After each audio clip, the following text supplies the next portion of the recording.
Hey there, vinyl lovers, listen up. It's time to take your vinyl experience to the next level with SidetrackedWorkshop.com. Sidetracked Workshop has gorgeous, handcrafted record storage, exquisitely cool turntable furniture, all made with beautiful hardwood out of the USA. Sidetracked Workshop blends style, functionality, and durability. You spend a small fortune on records, don't keep them in a crate. Store and display in style with a console or cabinet from SidetrackedWorkshop.com. Elevate your vinyl setup at SidetrackedWorkshop.com.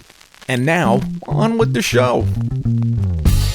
Welcome to The Vinyl Guide, the podcast for record collectors and music nerds. Here's your host, the biggest record nerd of them all, Nate Goyer.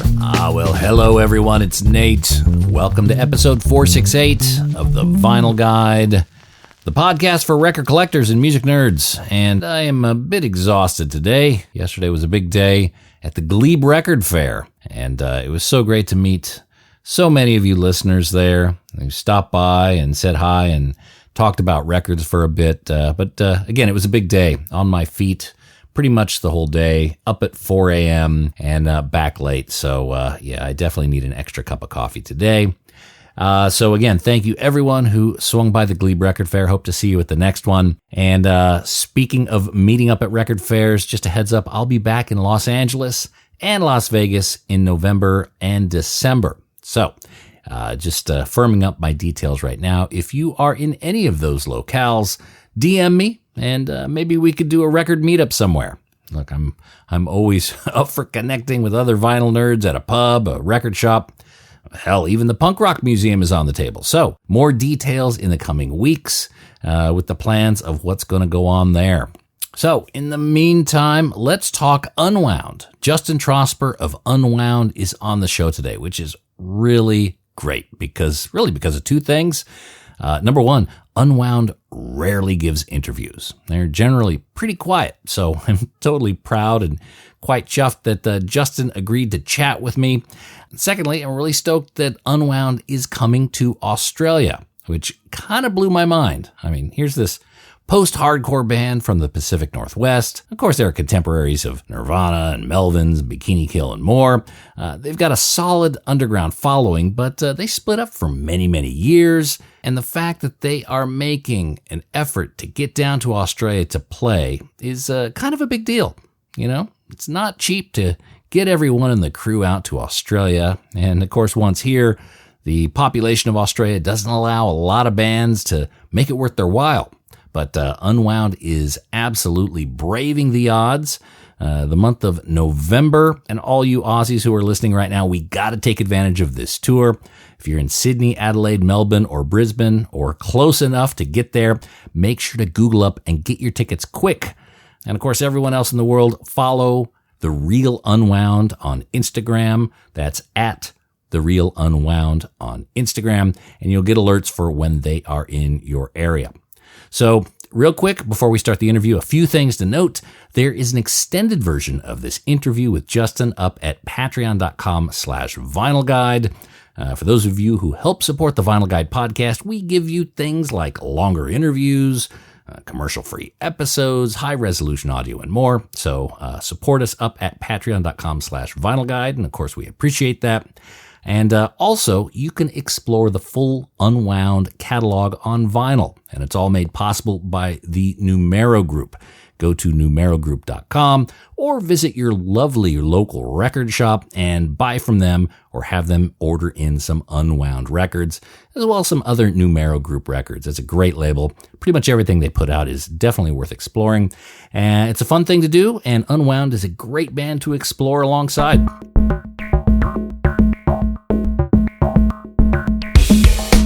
All right, with that, let's get into our conversation with Justin Trosper of Unwound.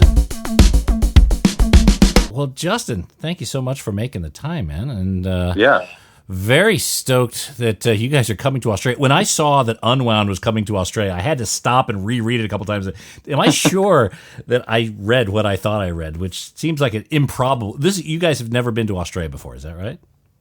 As a band, yeah. Sarah's been there, but not, not traveling. Yeah. Right. Okay. All right. So this is definitely the first time that Unwound has played here, and there seems to be a bit of a renaissance for Unwound. I mean, are you surprised? What are your feelings about like the popularity that the band has retained all these years? Well, it seems like it's there was when we were the original band, and then there was say like a decade or so where we were kind of dormant, and then we started working with Numero to reissue all these records and stuff, and then that's kind of you know we be, we started filtering more back out and into like the internet world, and somewhere between then and now there's like almost like this generate new generation of people that are interested. So I think there's kind of a gap. We kind of figured it out. It's like, well, we're like Generation X people, right? And then the millennials came along and they were around, or they are around, but their era, and we weren't really doing anything. And so now there's this like what Gen Z seems to be like, like they're like the children of Gen X. So but I think we kind of skipped a generation and like somehow, and it's and it kind of somehow weirdly makes sense, and I don't really have a grand theory about it other than that like our music was written like we would have been the age of what people are now, right? Writing that music, say early 20s. And then, so there's these fans of people that are like the age of, say, if we had like children or, sort of that generation. And they're now like experiencing this, it's not retro to them, it's like new to them, but it's relevant because the music was made for people like that at that time. If that Right. makes sense. Yeah. Yeah. So I'll. It's probably not the perfect word, but I'll use the word bleak. There's a lot of, I guess, undertones like that. At least that's what I kind of get out of the music. And are you thinking that maybe kids today, they're in their 20s, they're seeing similar frustrations that we had when we were young and really couldn't see our path forward? Yeah. Yeah. There's that. And there's also just the stage in life, like where you don't understand how the future is going to unfold. I mean, we still don't, but when you're older, you do have a more of a perspective on like, oh, well, it's not always going to be like this, might get worse or might get better, but I think when you're younger, you're more in that, you're like, whoa, this is how the world is, and Mm-hmm. will it ever change? And or it's not going to change, or it's going to get worse. You don't it, and there's a little bit of a doomsday feel to it. So there's the worldview of me then, is, I think it's relevant to now, but it's not exactly the same. I mean, like I don't want to get like too deep into like the trying to analyze like how politically it's different, or how that all is different, but I'm thinking more in terms of like the life stage you're in, and how you view the world and how you understand how the world works Mm-hmm. when you're like from teenage to a little earlier, those early 20s and stuff. It's like a lot of times just seems like, whoa, everything is more impactful too, Mm-hmm. breakups, life changes, things that are happening out in the world just seem more like hardcore. Uh-huh. Yeah. And the music of Unwound seems to have captured that quite well. And there's this, it's a universal theme, but there seems to be a very hardcore or stream of truly dedicated fans and followers of Unwound. How's it make you feel when someone from, say, Argentina says that your band helps them get through their day? I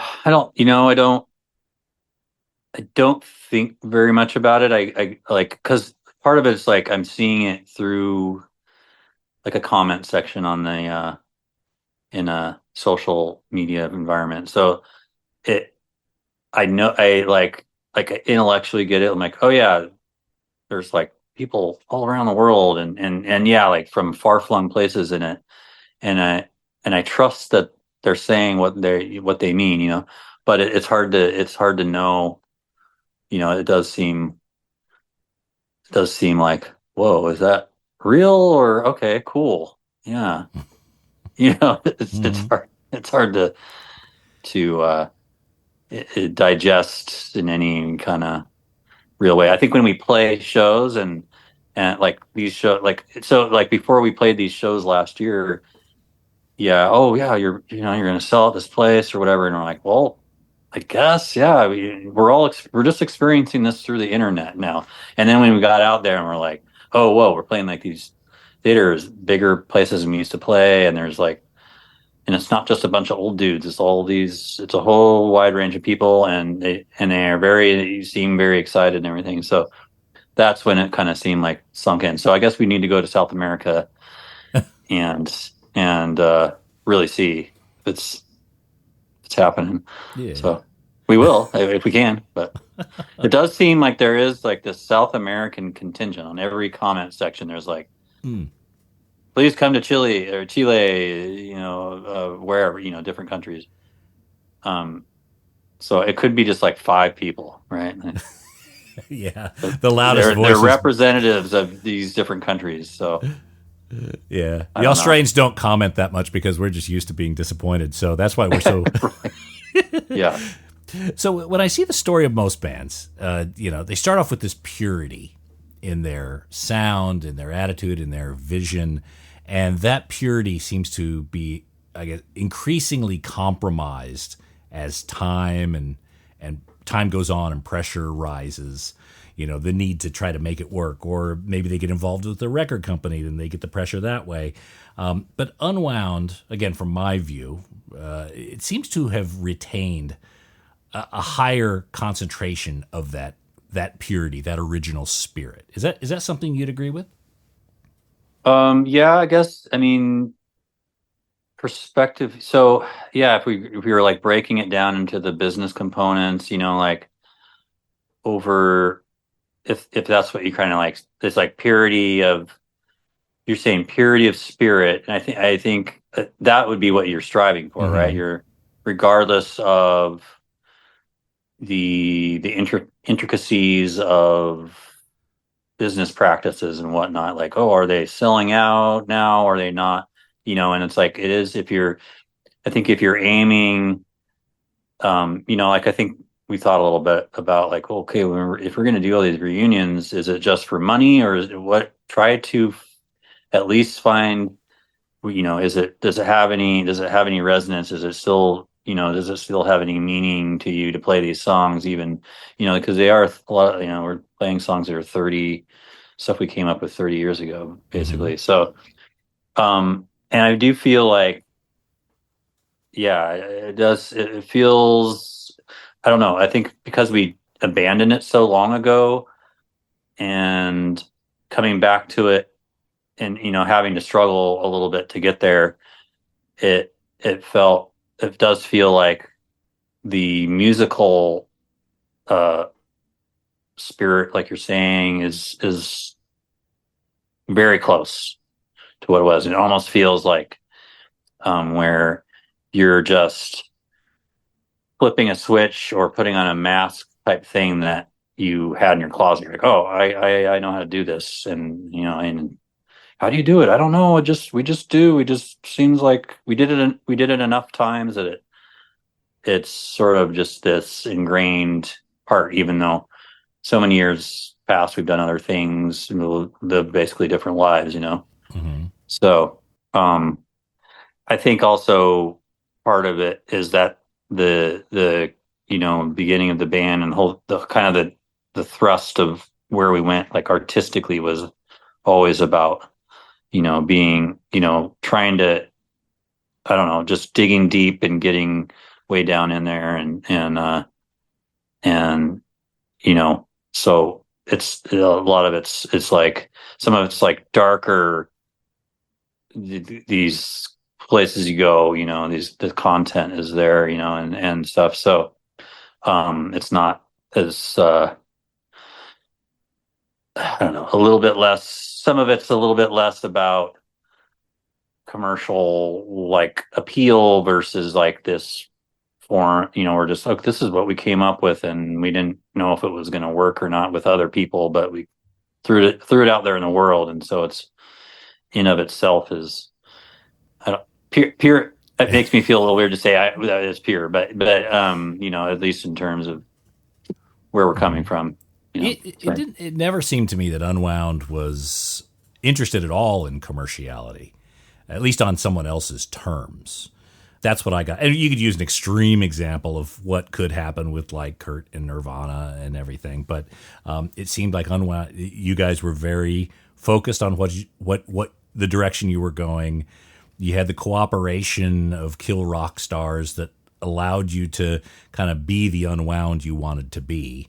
And to me, again, from a third party, just observing and listening, it feels that is a logical path for a band like Unwound to be able to go through these different phases you went through, these different musical phases, and being creative, but again, on your own terms. There was never a single on any of those records, and nor the intent to develop one. Yeah. I mean, we kind of messed around with, it was like vinyl formats, right? Like, oh, we put out like the Corpse Pose 7-inch, and it in a way was a single.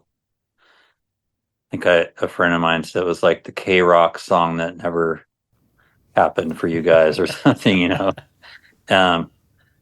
All this stuff was a little rough around the edges, right? It's like because some of it's like, is it a little bit like ability, how much we were polishing the production, and a lot of it was like how much time we spent, trying to make things sound more palatable. Like, you have, they're very raw. I mean, they're raw, like especially the early stuff is just like so raw. We barely had these songs together almost. It's like, it's very naive, right? Like you're young and there's no one telling you need to have these perfect before you record it and put it out. We're just like, we lived in Olympia. It's like people would barely know how to play an instrument and play a show. It was acceptable because it was sort of like the thing. It was like, well, it's just everybody can, if you have the gumption to get up in front of people, and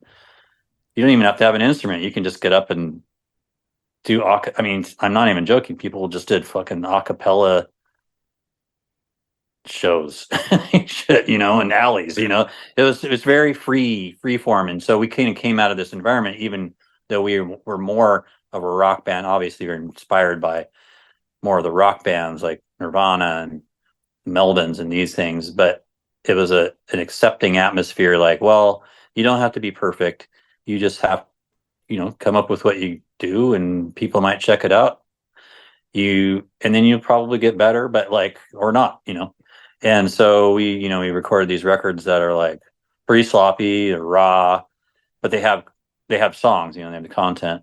And so you could like take the hooks and make it nicer sounding, and get my vocal smoothed out, sing a little like this, sing a little like that, and some of the, maybe you could, I mean, I have actually thought it'd be like, wow, it would be kind of funny if a really polished version of one of our songs came out, and to see if it actually would appeal to an audience bigger, like, I don't know.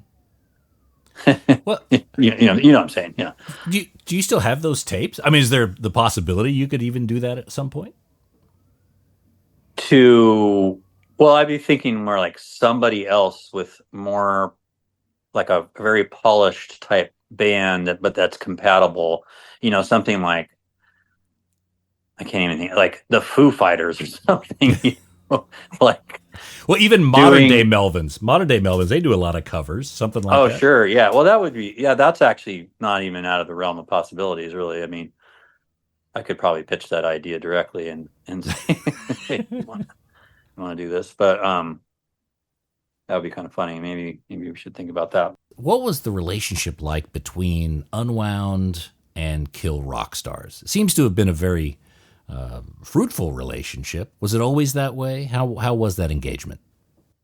Well, yeah. So Olympia being especially then a small, tight knit kind of place, it was like, part like Kill Rock Stars, and like K for, these people, they were like these sort of hubs, people that were in the bands worked there or they hung out there, or, there was it was a lot of like very casual, um, kind of social scene relationships, so, um, I think, part of that was like there's an intimacy that didn't feel business like, Mm-hmm. So yeah, and they more or less, yeah, like supported what we do, and we wanted to tour a lot, we tried to tour a lot, and so we were working hard, and that kind of thing, and so there wasn't ever like, oh well, you should do this kind of thing with your, it was more like budget based, like, well, we have this amount of money that you can record with,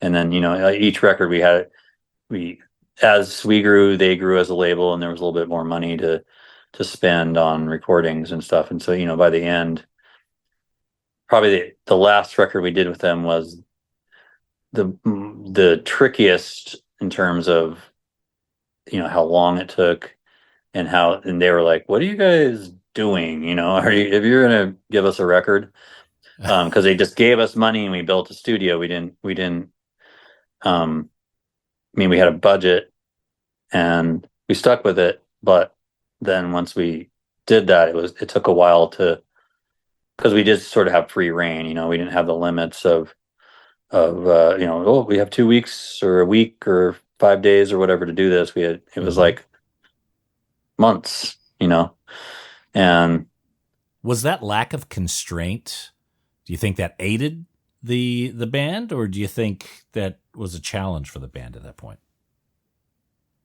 I think it was, you mean like for the last record, or Yeah, yeah, the last I record. think it was good. I mean, we were self-producing as well. We brought in people to help us figure things out and advise us and do some engineering and stuff, but it uh it was, I don't think it was exactly self-indulgent so much, it was more just like, it's just going to take a while to make this sound right, and so it was good. They were a little bit hands off, I mean, it get to a point where like, okay, we should probably try to release it by this time and to get things in motion. Otherwise, this could just go on and on, So, I mean, there was never any like real drama around it or anything, Mm-hmm. with those guys. Yeah. Okay. As far as I know. So that Yeah. that album, Leaves Turn Inside You, which turned out to be the final album, but you guys had built this studio, I guess, with the assumption that you'd continue doing work in that studio from that point forward. Yeah. Yeah. Right. Yeah. I mean, that was definitely the idea. Part of it was like part of our pitch on, we're like, well, let's, if we do this thing, it'll be something that other people at Kill Rock Stars can use, or, we can help, which we did. We did a few projects for not just Kill Rock Stars specifically, but other local bands, mostly a few other things. And, it did become kind of a resource for other people, we record things for cheap and stuff. Yeah. So, When did the affiliation with Numero Group start? yeah, basically more or less 10 years after the band broke up. So I would say 2011 or 12.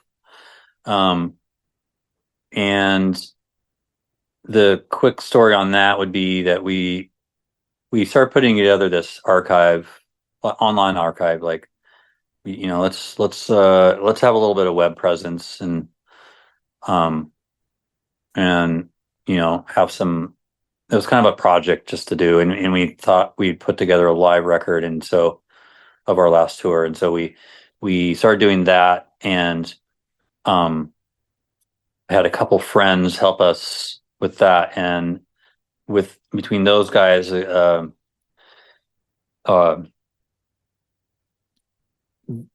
they I don't know exactly how, but Ken from Numero was working with one of them, this guy Henry Owens, and who did some help with the art, and they were like, hey, why don't you talk, blah blah blah, talk network, blah, blah, and so anyway, Ken got a hold of us, and this is my label, and I'm like, oh yeah, I've heard of that because I knew about it from reissues and stuff.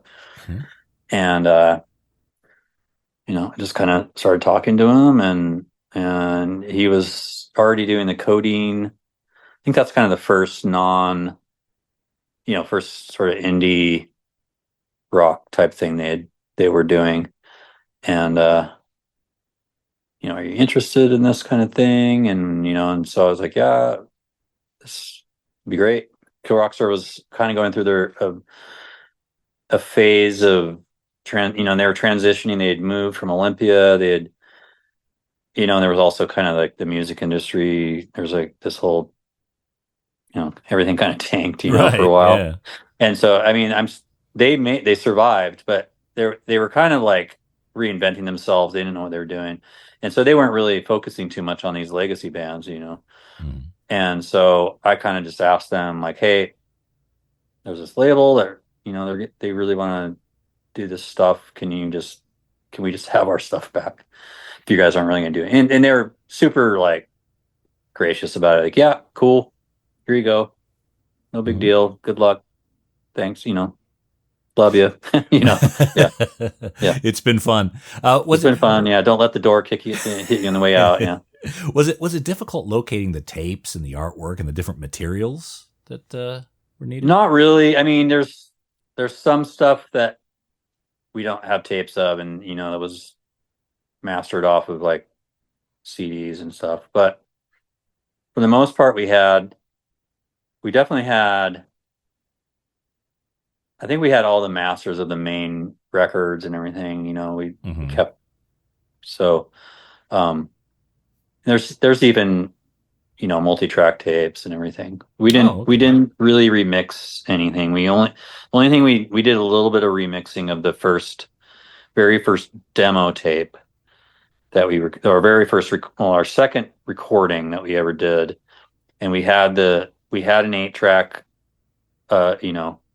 multi-track 8-track machine and the tapes, and we did a little bit of fixing on some stuff. Just it wasn't anything radical, but that was the only thing we kind of did a little bit of actual remixing. Everything else was remastered. Yeah.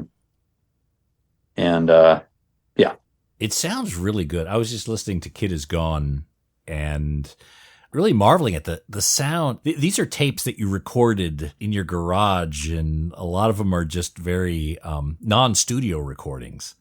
And the sound, the sonics is actually quite good. So Numero seems to have put out the Unwound catalog in 4 phases.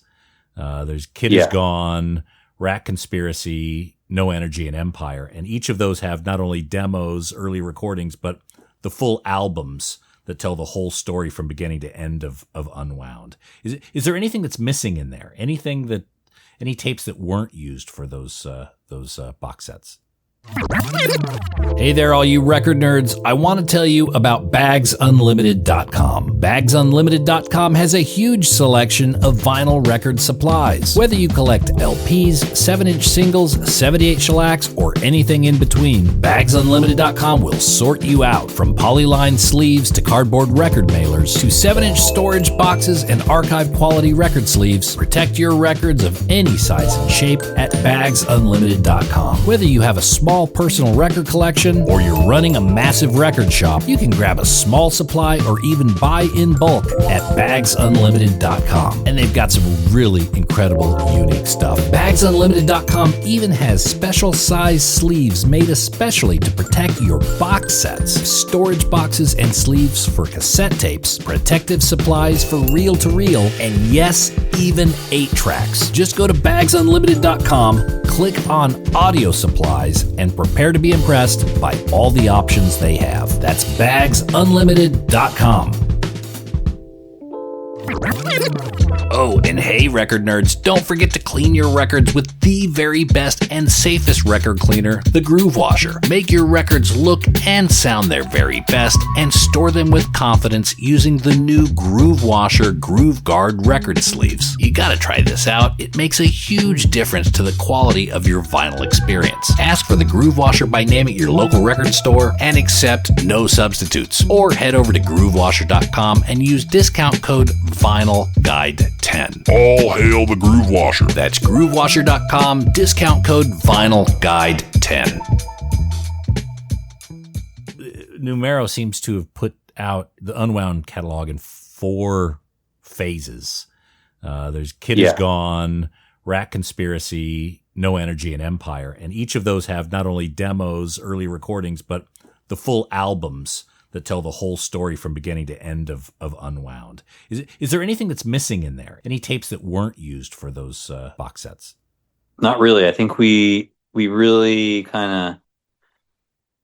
I mean, luckily I kept a lot of stuff, and then Kill Rock Stars had masters and stuff and like that, and so we had quite a bit of, and because of the studio too, we had just a little bit of an archival aesthetic or what ethic, I guess, and so no real live. I mean, a few live tapes, things like that, but for the most part, I think everything actually recorded. Like to 4-track, or we did, we kind of demoed ourselves before we did albums. So like a little bit. Once we started learning how to record a little better, we started doing that. But, yeah.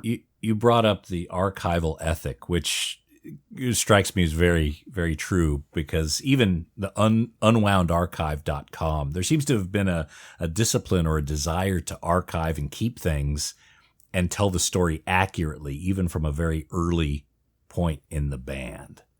Are you kind of the archivist? Are you the person who likes to collect these sort of things? Yeah, I just kind of did. I mean, I did. Maybe I'm a little bit of a pack rat. I'm not super nostalgic exactly, but I'm definitely like, well, I'll just hang on to stuff because you never know what's going to happen, and so I have. Not so much anymore, but I used to, collect flyers. I wasn't like a live recording person so much, but I was a big record collector, and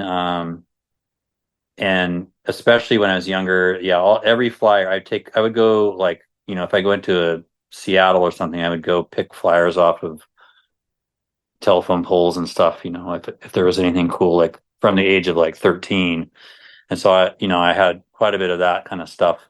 And then when we went on tour, especially, I would try to, if there was a little handbill or anything, throw it in my bag. And, so we did end up having quite a bit of stuff. And then tapes, we had, like in high school that we started recording and stuff. So I had all these tapes. There's, really, really dumb stuff that we recorded, that I hung on to.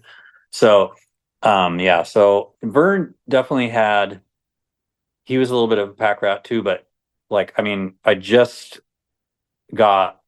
recently got a box of videos that he had squirreled away, so, which we never, I mean, I haven't seen any of them, but they were all things that people had sent to us, live videos and things like that.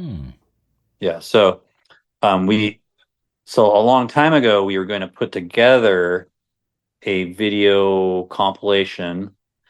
And so we sourced, it was like towards the end of the day of the band, but like 2000, early 2000s, like, hey, can people send us these tapes? We're going to put together this compilation. So we did get a whole bunch of tapes, but this box that I just found a little while ago was like, oh, I didn't know about these ones. So he had a couple boxes. I ended up with a box of his stuff before he passed away that was just, I don't know how it ended up in my stuff, but I was like, this isn't even my stuff. This is Vern's. How did I get this? So it made, I don't know.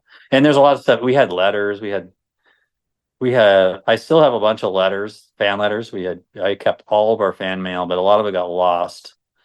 But yeah, I still have at least a like grocery bag full of fan letters. So yeah, I noticed that even the earliest gigs, the dates are recalled, even who else was on the bill. So even it seems at an early point, someone, and I assume that was probably you, was documenting this. Yep. And then so it came from flyers, and then we had, some of it was just like our tour itinerary, on a calendar even, we had a couple like calendar pages. This is like that tour we did in July, whatever, and then you kind of piece it together. Maybe, who played that show? Do you remember? And so like that whole list of all the shows, which is actually I'll eventually get back to updating it because there's a lot of updates that I haven't done. Obviously the new stuff, but someone would maybe send an email like, oh, well, my band opened up for that show. Oh, okay. I'll add that in there, So so some of that was, not all, it wasn't all from memory or even stuff I wrote down, but people would give input or, it's just kind of but yeah, we spent quite a bit of time on that for, I spent quite a couple winters working on that website. I was working and then I'd have a winter off and I'd work, I'd work on the website. And then. Did you and Vern remain good friends throughout the down years of Unwound? We remained friends, but we weren't, we drifted apart as, socially, and, we didn't hang out really, but there was no animosity, like that kind of thing, Right. So, we were still, it's sort of like a family, if you have a family member, you're a little bit of estranged from, if they call you up, you answer the phone, but talk to them for a while, oh yeah, it's my cousin, oh yeah, and same story. Okay, cool. We'll talk to you next year, type of thing. Yeah. Because Numero came in the picture while Vern was still around for probably close to 10 years through that. I mean, did you guys partner and work together a lot to make sure all the material was together for Numero? Yeah. He was in on it all, and he'd give input. And like I said, he had some stuff. I mean, there's some stuff I just found that would have been great to have in paper material, like flyers and some photos and things that had been squirreled away in his stuff that didn't make it into the books, which would have been pretty cool. Because we ended up kind of stretching some of the material, like, well, because we made the different box sets and then we compiled it into this book. I don't know if you've seen that, but that ended up, we ended up doing that a little bit in a hurry to make it. And I had stuff that I couldn't, like, that was in storage that I wasn't, because where I was living, my storage unit I was living in Alaska actually. And my storage unit was in Washington, and I was like, oh, I can't get to it right now, but we kind of need to do this thing. So we were kind of using stuff we had. I know there was stuff. And then I recently discovered a box of stuff that Vern had. I don't know if he knew about it or what, but it was like, oh, there's a whole bunch of crap in here we could have used. So, you do what you can, but, you've got unwoundarchive.com that could be a vehicle. Right. I mean, that was the intention originally. It was like, well, we weren't going to come out with, having a book is like, way next level compared to what we were thinking. It's like, we're going to have a website with all this stuff, and the few people that want to check it out can just go check it out. Mhm.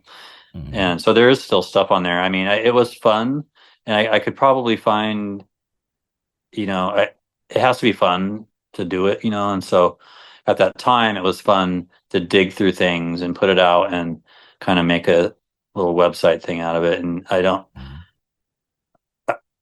yeah, I like when I look at some of that stuff now, I'm like, oh wow, there's like a whole bunch of crap in here, and it would be cool to get out there, but I have to find that inspiration to do it. Do you still have the cover art for Fake Train, the Tom Jones thing? I'm not sure. That might actually, I do. Yeah, good question. Yeah, if I don't have it, but Numero might have it. Yeah, we kind of they have some boxes of the archives. Yeah. Oh, okay. Yeah. That would be. I'd love to see that. So, do you think at any point is there a universe where there's potentially new Unwound material? Hey there, audiophiles. If you're seeking stylish furniture to showcase your stereo and record collection, well, look no further than SidetrackedWorkshop.com. Sidetracked Workshop designs extraordinarily elegant record cabinets and consoles that add sophistication and panache to your music hobby. Handcrafted in the good old USA in the vinyl-loving city of Portland, Oregon, Sidetracked Workshop's designs are a music lover's dream. Made with real walnut veneered wood and brass accents, these gorgeous designs add class and taste to the record room and ship fully assembled and ready to enjoy. Just check out the designs for yourself at SidetrackedWorkshop.com. Look, you spend thousands of dollars on records. Don't keep them in a crate, and don't risk your records on those feeble wooden pegs from IKEA. Your music deserves the dignity of Sidetracked Workshop. That's SidetrackedWorkshop.com. Elegant solutions for the vinyl lifestyle. Do you think at any point is there a universe where there's potentially new Unwound material? Right. Yeah. Like a parallel universe that suddenly comes into this one. Yeah. I mean, yeah, I think initially, part of, before we did this, we wanted to try to, when Vern was alive, we wanted to at least try to do this with Vern, and it wasn't going to work out. But one of his things, when we were talking about it, he's like, I would really want to record again. And we were like, maybe we should just try to play together at least once before we get that ambitious. But it was really he felt very inspired. He's like, I don't think it would just be, I think it seems like kind of dumb just to like do a reunion and just be all retro and stuff. And I'm like, oh yeah. And so I felt like there was this thing that was very inspiring to him that kind of made me think later, like, it'd be kind of like kind of weird in a way because it wouldn't be with him, but in a way it was like his desire, it was like his will to want to do something else. And so, yeah, I think it's definitely in the realm of possibilities. We haven't written anything. We've kind of been just like, well, we're last year was like this was like our debutante. Woo! We came out, we're here. And then, like, oh, we love you. Come back. And so, so we've done some stuff this year, and we're trying to do a couple things we never did. Like, oh, we're going to go to Australia, maybe Japan, and maybe go, we're definitely intending to go to Europe. So we're kind of doing it all piecemeal, like, okay, 2 weeks here, 2 weeks there. Everybody has some part of, their outside life that we have to balance everything out. So, certainly to keep doing things without just, oh, we're going to do this album. Oh, we're coming back in 2029, to keep 30-year it reunion of repetition or something like that, right? yeah. And so we're kind of dabbling in that stuff, but I think that gets old after a while, and I think like we were talking about earlier, that more pure spirit is like the pure spirit really isn't just, I mean, we're doing our best to play songs true to the spirit of the music that was made, and I think we're doing a good job of that. But like, yeah, we're not going to do like the King Crimson like triple player version of Unwound, which actually would be kind of cool, but we're not going to do shit like that. That's just kind of crazy. So I mean, to put out a record, I think it's, to me, because I like writing music, and so it's kind of a platform that, well, it's like, well, I could write a record and call it something else, or I could write a record and all the people in Unwound, we could all collaborate on that and call it Unwound, and so yeah, I think we should, but I don't know if we will, Right. So it's a year or two down the pipeline. Sure. Are there any songs or things that maybe you worked on with Vern that were incomplete that you'd like to see completed? There's a couple songs. So I put out this record, Nocturnal Habits, and one of the songs on there was I don't know, to be totally honest, I don't know if I wrote it while Unwound was still a band or right after. It's right in there, like 2001 era. And so a song that I wrote then is on that record. And then there's another one in there. And I don't think we really have any recordings of sort of demo stuff that was with Vern that would see the light. But those were very much in that time period that would have been. So there's some stuff like that. There's some, yeah. So there's definitely, it's not like the what's the Beatles where they had a little vocal bit of Free the as John a bird. Lennon. Yeah. Yeah. I mean, we probably could do that. That'd be creepy, but there's probably something we could do. Actually, Vern would think it was hilarious, but no. So, but there's a lot of stuff. There's, and like I said, we have, yeah, we could definitely do stuff, and it would be cool. It could be interesting. Okay, so there's an openness for that to potentially happen at some point. Okay, for sure. So yeah, so just, you mentioned earlier that you were a bit of a record nerd, or at least you used to collect records. Yeah, sure. Yeah.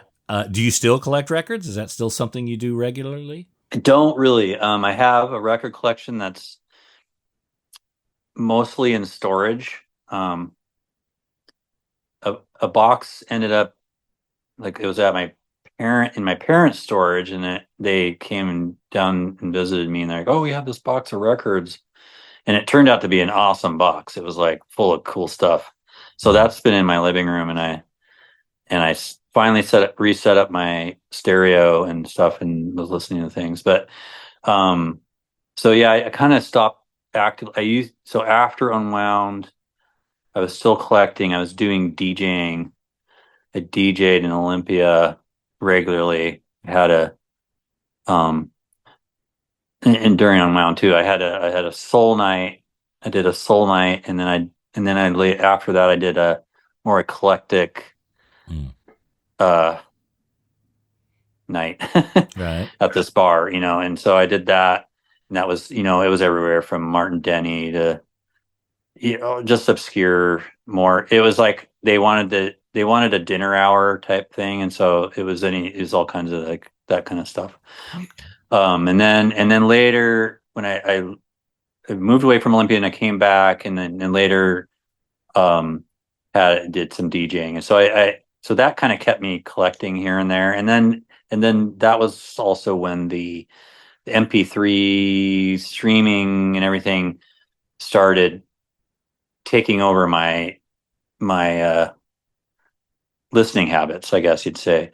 And so I kind of stopped actively collecting. I still get records here and there. I'll go.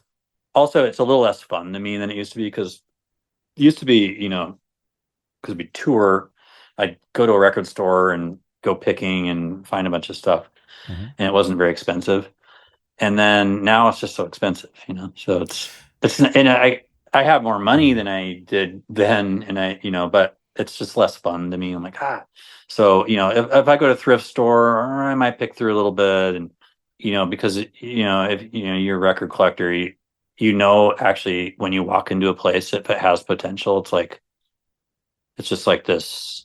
It's like you have an intuition. You're like, whoa! I need to look at the record pile here, because there's a chance. Or you walk into a place, you're like, I'll go look at tools. There's not going to be any records here. The spidey senses, don't underestimate the spidey senses. You just So I'll do that. And occasionally I'll go to a record store and look for fun. See how much stuff costs. 45s, that's still a thing that's you can find for cheap.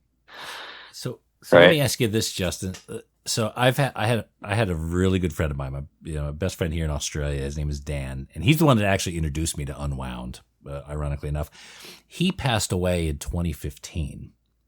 He left me his record collection, and I've been finding homes for his records, his exact records, for the last decade or so. You're always welcome to say no, but I'd love if you're open to the fact, I'd love to send you some of his collection for your own collection. Yeah, totally. Yeah. Okay. Yeah. I think I love, especially discovering random stuff. That's what the internet it's great in one way, because you can research things, but when you go through and you're like, whoa, what? I know this is interesting, So I have to check this out. He left some interesting records, so I'll get your information offline. I'd love to see. I think wherever he is in the cosmos, he'd be delighted with that. Great. Before you go, I just want to check in with you in terms of records, and a little game we sometimes play is guess the Runout etching from your own catalog. So I'll state one of the etchings in a Runout groove of one of your records, and you let me know if you remember what it is, and if so, maybe what it refers to. Okay. Yeah. The etching is Every Day is Yesterday, and on the B side, Demolish the Work Ethic. Yeah, Every Day is just is it the Corpse Post single? Nope. No. I'll repeat it. Every day is yesterday. The future of what? The future of what? There you go. Yeah. All right. So the Every Day is Yesterday. Okay, so all that whole record was it's kind of pseudo intellectual. Now I think of it, but I was very interested in the situationism, and you know what I'm talking about? No.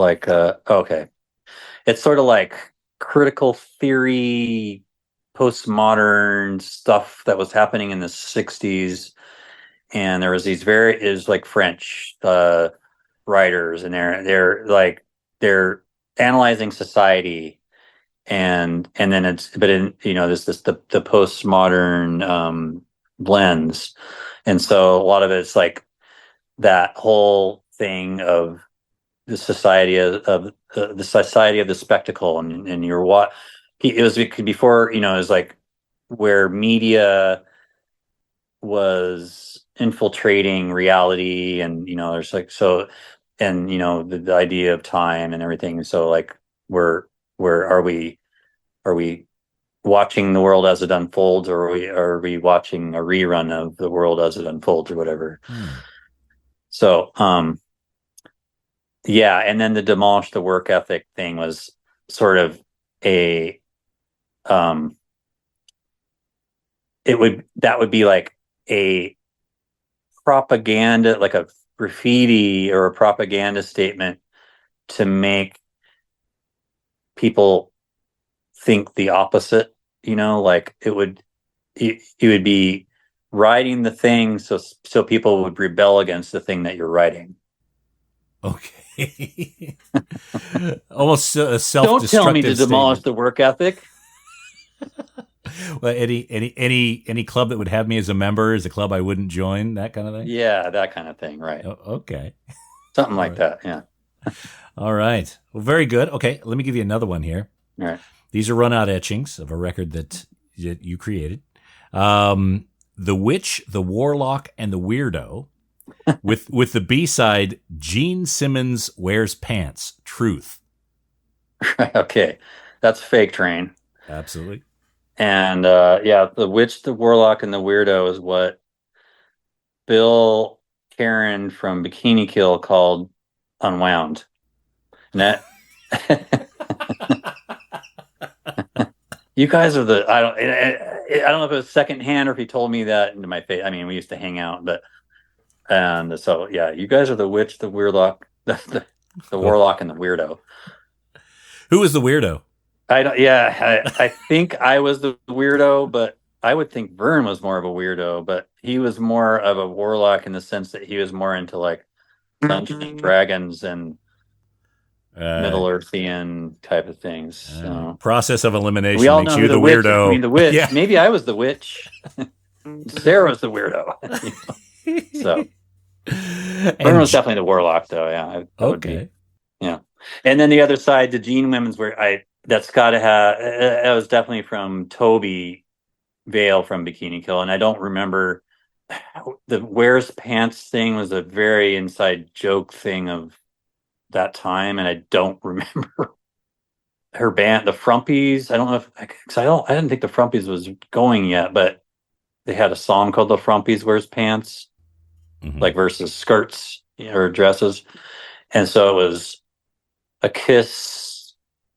There was like these mashup jokes, right? Like where there was like this weird joke that was going around a long time where the Planet of the Apes was Planet of the Apes. Oh God, it was like this related to Fugazi somehow with Planet of the Apes and Let Them Eat Cake. I don't remember. Let Them Eat Apes or something. So it's like there was a lot of these mashup jokes that make no sense. They're super insider and they don't even make sense to the people that are telling them. So that's a fragment of that. Yeah. Yeah. Oh, ape shall not kill cake. That was the ape shall. Oh, okay. Ape shall not kill cake. And I don't know who made that up, but it was a joke that wasn't funny, but it was somehow funny to people who maybe knew about it. I don't know. Well, I think that's kind of funny. You got Planet of the Apes and Marie Antoinette kind of mashed up there. Yeah. All right, Justin, I'm getting ready to wrap up. Is there anything you want to talk about we haven't talked about? No, I don't have anything. I was thinking like, oh damn, I should have like pretended to have my record collection behind me to be on the thing, and I could talk about. And I'm not at home, but I was like, if I was at home, I had that box of records, and it has all these gems in it, and I do have I have these gems. I was like, well, I don't know if the guy is going to ask me about cool records I own, but I'm not even at home, so shit. Yeah. So anyway, I don't know. One thing I can plug, and it's not just because I'm involved with it, but sure. The friend of mine put out. Have you heard of LG? These LG records he's been putting out. This is the worst case scenario one. This is a band that we had. Okay. And he's been putting out some really cool reissues, a lot of DC oriented stuff, and then a couple of bands I was in, and some San Diego bands. So LG records. I don't know. They cool packages. You have the Young Gins on that. Young Gins. Yeah. That's right. Okay. Yeah. So that's Tim from Ulysses, and then us, and then he put out the Circus Lupus. Did you listen to that band? No, I haven't. So that record's phenomenal.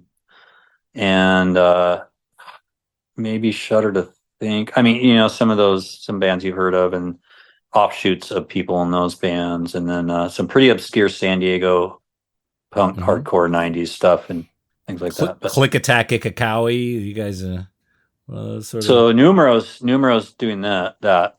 Oh, okay. All right. Yeah, and we're playing 2 shows with them coming up next week. Oh, yeah, so, okay. Yeah. Well, Mario's a friend of ours. Mario's a listener too. So yeah, and he's the record guy. Yeah, for sure. Yeah, big record, big nerd. time. We love big Mario. Time. Yeah. Okay, well, look, Cool. I'll put a link to LG Records here in this episode, and I'll encourage people to go give them a listen. Yeah. Cool. So, look, again, Justin, very stoked to have you down here in Australia. I've already got my tickets. You guys are playing the Oxford Arts Factory here in Sydney, and it's a wonderful place to see a show. And I got a feeling that is going to be a very difficult ticket to get once it sells out. So I encourage everyone in Australia to Google Unwound shows. Actually, anywhere in the world, Google Unwound shows. If they're playing in your neighborhood, definitely grab the tickets. But Australia, I'm looking specifically at you. Sydney, Adelaide, Melbourne, Brisbane. I think that's it. Those 4 cities. Yep. Anything else? Yep. Okay. Yep, that's it. Yeah. All right. And that's in next November. time we'll go to Perth, but and Tasmania. But we got to get our intro first, right? Exactly. Yeah. Well, that's a good time of year, so we're looking forward to hosting you there. And again, Justin, thank you so much for sharing that knowledge, for entertaining our record nerd questions, and so glad to see you guys back up on your hind legs, and looking forward to having you here in Australia. Absolutely, yeah. We're all super excited. So yeah, it'll be a good show. We'll bring the goods. Yeah. Yeah. Excellent. Yeah.